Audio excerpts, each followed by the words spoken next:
All right, well, during the Trump administration, Infrastructure Week ended up becoming a punchline, but with the Biden years underway, it does seem that there is a real institutional impulse to finally get some increased investment in our infrastructure here in the U.S. Here all week at Yahoo Finance, we're going to be discussing the challenges facing the country and some solutions that are possible as we look to rebuild and improve our infrastructure over the years to come. We begin our conversation this morning with Tom Smith. He's the executive director for the American Society of Civil Engineers. Tom, it's great to have you on this morning. I'd love to begin as we sit here in February of 2021 with how your group sees the state of U.S. infrastructure, how you think about that, how you define it. I think for citizens, there's a lot of different, maybe it's the pothole on the road they see, maybe it's the commuter train they take. From your vantage point as an engineer, what is the state of the United States' infrastructure? Well, it's certainly been a cause for concern. We've been doing a report card on America's infrastructure since 1998, and unfortunately, a lot of our infrastructure is nearing the end of its useful life. We have a lot of it that's 50, 75, 100 years old. And while it has served us well over time, it is not certainly suitable oftentimes for the present, but certainly not for the future. And there's a lot of work to be done. Tom, I'm sure you're watching the situation in Texas, people dealing with rolling blackouts, people unable to get heat. As you look at Texas, let's single them out here, given what's happening there. How outdated is their infrastructure? And as part of any infrastructure bill, do you think Texas will now need more attention, more funds, given what we are seeing this week? Well, I think it's indicative of things we're seeing across the country. We saw rolling blackouts, of course, in California.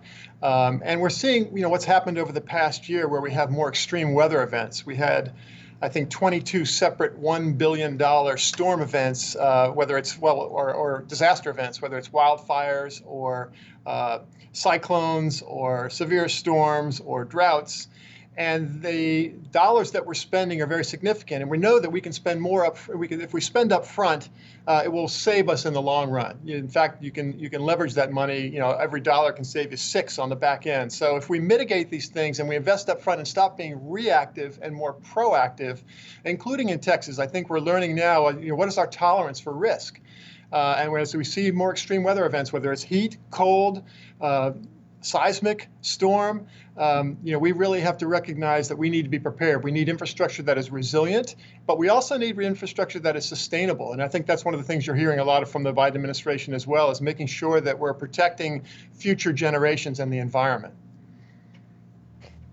Tom, we've been putting up some of the stats on our screens of what effect this sort of crumbling infrastructure has.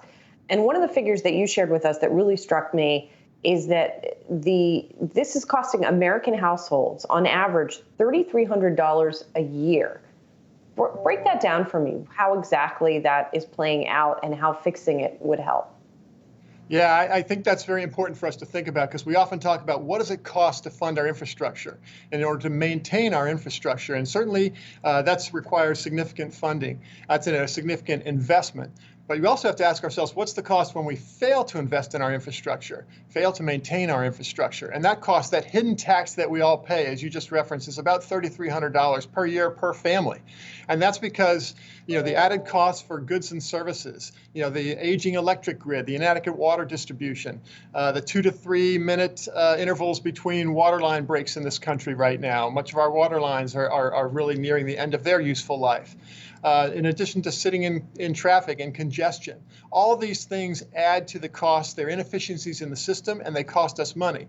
It also impacts our global competitiveness. When we look at what other countries are doing and investments that they're making in their infrastructure, we cannot afford to sit back.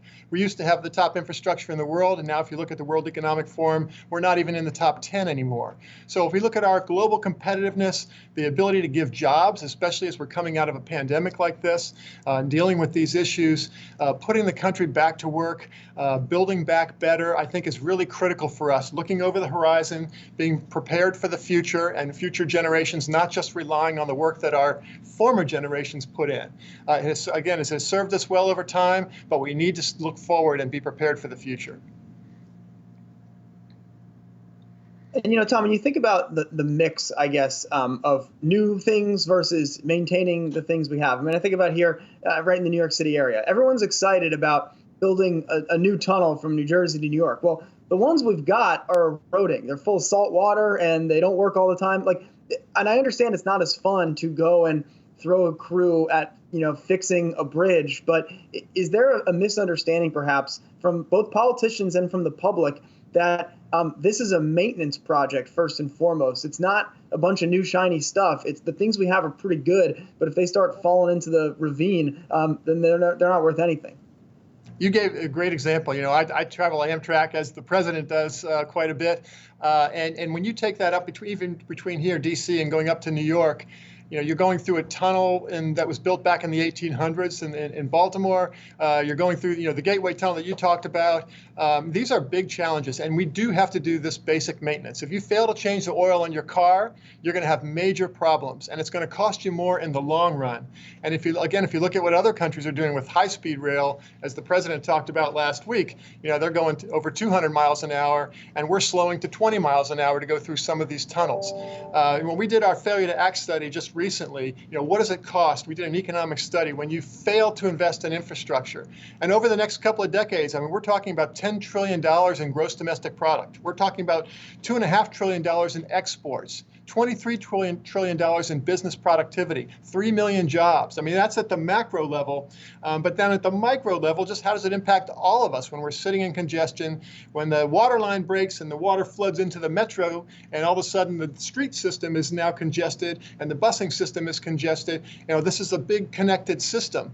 And when there's energy problems, you never appreciate infrastructure more than when you don't have it. And you can ask the folks in Texas right now, it's really, really a problem. And it's a health, safety, public welfare issue. So we cannot afford not to invest in our infrastructure. There's a lot of things we have to prioritize in the budget, but I don't know how you don't put infrastructure very much at the top of your list, because we're dependent on it for our quality of life and for life itself. So it's absolutely imperative that we invest in it. And Tom, I have about 30 seconds here. As we sit here in the early days of a new administration, how constructive are you that something will get done over the next couple of years? Well, I'm forever optimistic, and I've heard a lot of conversations that I think that are very positive. Now, of course, as you might know, we heard it from the Trump administration, the Obama administration, and the Bush administration before that, and we've been talking about it for a long time. But I think that the iron's hot right now. I think that the president is committed to this. I think also when you have the alignment of COVID relief, when you have the things about climate change, you look at the environment and pollution and impacting our quality of life, we have the ability to impact all of these things as well as our global competitiveness. So I still remain optimistic that we're going to get this done this year, and we're going to keep pushing and make sure that the public knows and is educated on the implications if we fail to act, that hidden tax we will all continue to pay.